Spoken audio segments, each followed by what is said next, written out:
لاندې نامساوات د سی لپاره حل او حل یې د ګراف په وسیله بیان کړئ.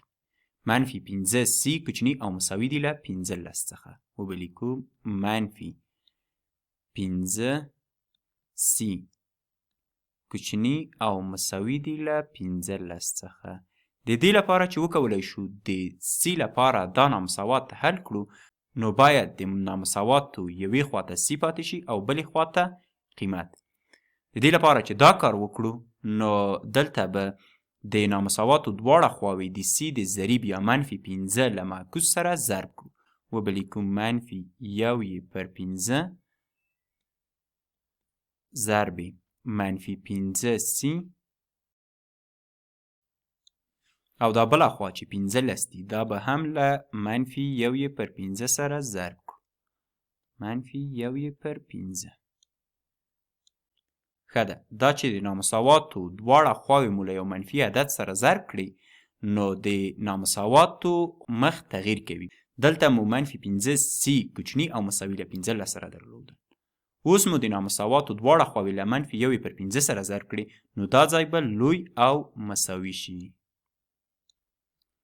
ښه، دلته منفي 1/15 لرو او دې خواته منفي 15 لرو. دا له دې سره خلاصیږي. دې خواته یوازې سی پاتې کېږي. سی به لوی او مساوي شي له څو سره؟ منفي، ځکه مثبت ضرب منفي منفي کېږي.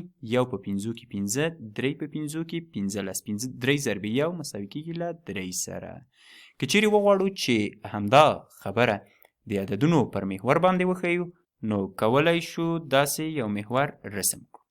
که چیرې دا ځای 0 واوسیږي، دا منفي 1، منفي 2، منفي 3، منفي 4 او همداسې دې خواته ادامه لري او دې خواته هم 1، 2، 3 دې خواته ادامه لري.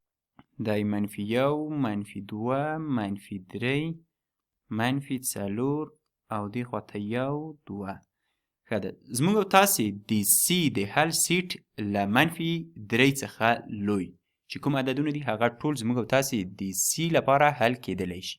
یعنی له دې ځای څخه به پیل کړو تر مثبت لای تناهي پورې چې کوم عددونه شاملیږي هغه ټول زموږ او تاسې د سی د حل سیټ دی.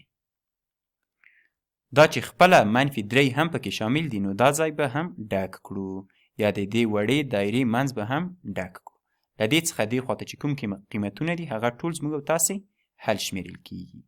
د دې لپاره چې وګورو آیا زموږ او تاسې دا حل سم دی که نه، نو له دې ځای څخه به یو عدد واخلو او په پورته نامساواتو کې به وضع کړو. د بېلګې په توګه 0 اخلو. که چیرې 0 دلته وضع کړو، منفي 15 ضرب 0 له 15 څخه کوچني دي، نو سم دی دا ځواب.